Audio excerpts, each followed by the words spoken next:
2023 সালের 30শে জুলাই ঘাটালের লক্ষাধিক মানুষের দীর্ঘদিনের দাবি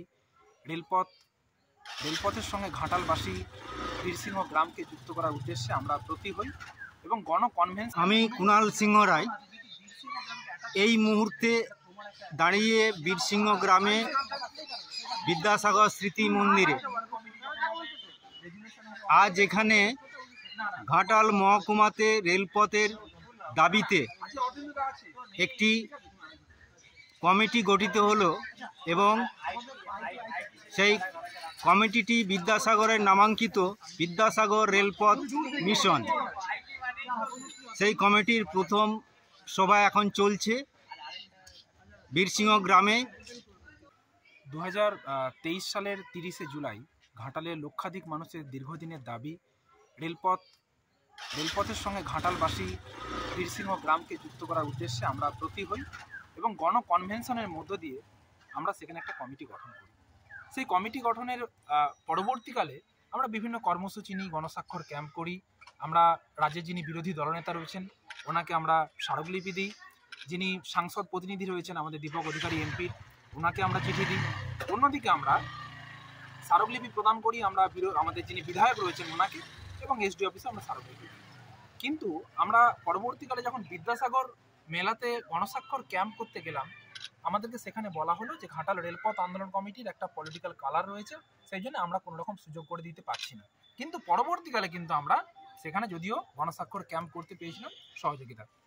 অন্যদিকে আরেকটা বিষয়, ঘাটালবাসীর মধ্যে আমাদের এই কমিটির দু একজন ব্যক্তির একটা ভুল পদক্ষেপের ফলে কোথাও একটা রাজনৈতিকভাবে এই কমিটিকে কলুষিত করা যে একটা ভ্রান্ত ধারণা তৈরি হয়, যদিও তার সার্বিক কোনো ভিত্তি নেই, তার কোনো সর্বাত্মও নেই।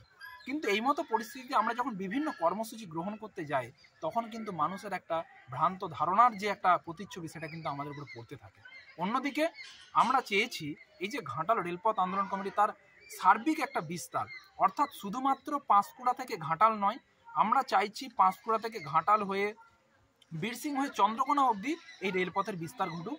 তাই এক নম্বর হচ্ছে আমাদের ঘাটাল রেলপথ আন্দোলন কমিটি সম্পর্কে যে ভ্রান্ত ধারণা মানুষের তৈরি হয়েছে, আমরা সেইটা নিয়ে কোনো রকম তর্ক বিতর্কে যেতে চাই না।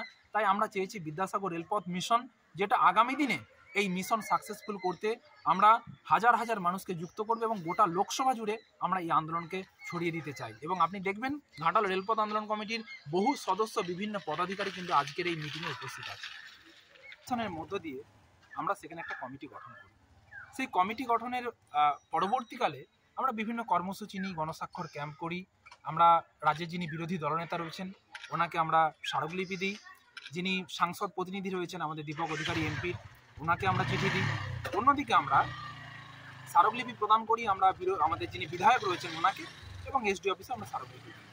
কিন্তু আমরা পরবর্তীকালে যখন বিদ্যাসাগর মেলাতে গণস্বাক্ষর ক্যাম্প করতে গেলাম, আমাদেরকে সেখানে বলা হলো যে ঘাটাল রেলপথ আন্দোলন কমিটির একটা পলিটিক্যাল কালার রয়েছে, সেই জন্য আমরা কোনো রকম সুযোগ করে দিতে পারছি না।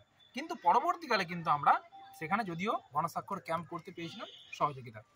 অন্যদিকে আরেকটা বিষয়, ঘাটালবাসীর মধ্যে আমাদের এই কমিটির দু একজন ব্যক্তির একটা ভুল পদক্ষেপের ফলে কোথাও একটা রাজনৈতিকভাবে এই কমিটিকে কলুষিত করা যে একটা ভ্রান্ত ধারণা তৈরি হয়, যদিও তার সার্বিক কোনো ভিত্তি নেই, তার কোনো সর্বাত্মও নেই।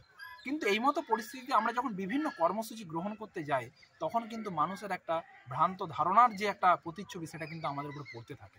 অন্যদিকে আমরা চেয়েছি এই যে ঘাটাল রেলপথ আন্দোলন কমিটি তার সার্বিক একটা বিস্তার, অর্থাৎ শুধুমাত্র পাঁশকুড়া থেকে ঘাটাল নয়, আমরা চাইছি পাঁশকুড়া থেকে ঘাটাল হয়ে বীরসিংহ হয়ে চন্দ্রকোনা অবধি এই রেলপথের বিস্তার ঘটুক।